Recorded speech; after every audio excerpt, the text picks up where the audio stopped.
But this is a piece that's very autobiographical. It's called The Exit Tamer, and it was written in part for my best friend in high school, whose name was Frank Dillon, and we grew up together in North Canton, Ohio, and Frank would give me a ride to school every day, and he was, every time I didn't want to do it, my dad did, I ran away to Frank's house and hung out over in his living room and listened to his parents tell stories. But then Frank, at about the age of 23, got Hodgkin's disease, and after that he lived for about a year.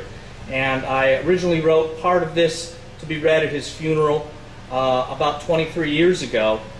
Since then I have added on to it, but like the poem says, at that point in time I was living in Ann Arbor, and after Frank's funeral I left Ohio and I haven't been back since. It's called The Exit Tamer for Frank Dillon. He's the guy who taught me how to drive in high school, made me do it right. He taught me about speed, 85 on the back roads to Canal Fulton. The bumps made us fly. I'd take the Pontiac out and practice speeding until I told myself that I believed in it. But my appetite was short-lived, and now car sickness is always looming, a vague threat like sudden imprisonment for past wrongs I've done to friends. He drove me to high school every day, showed up in a dozen different cars before we reached graduation. He was always dealing. There were trips to used car lots and police auctions with him, trips to parts stores and Massillon, trips to softball practice and the fish fry afterwards, trips to miniature golf where everyone cheated on their score. There was no way of knowing who might face punishment for such meaningless deception. There was no way of knowing that by the time I had my degree, he'd be matriculated into the void's dark institute. I saw him last at his parents' house. He was in the final months of regressive Hodgkin's.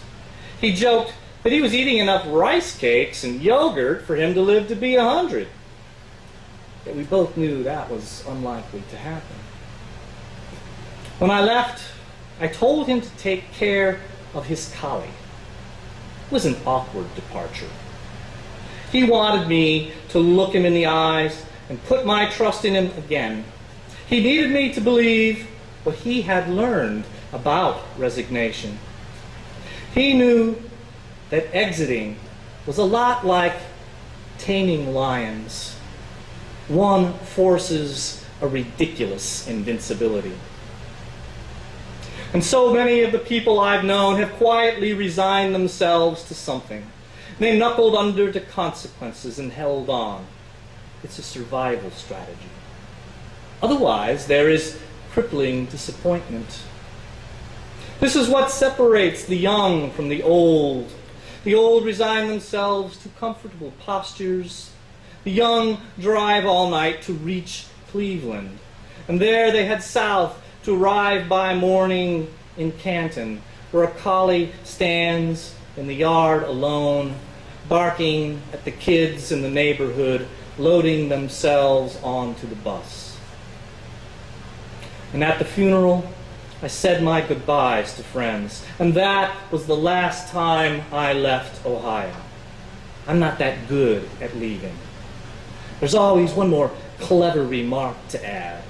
And when my last bit of errant wit fell into useless silence, I had the whole trip back to Michigan to reprimand myself, to revisit the days of all of us playing euchre in the kitchen, to retrace the path some lives take. I steered for Toledo. The hum of the tires on the turnpike could have been his voice. His voice was a car horn passing in the fast lane, confirming that it was right there. Yeah, I'm sure it was him. He was the guy who always told me, yeah, we have to get off this exit here.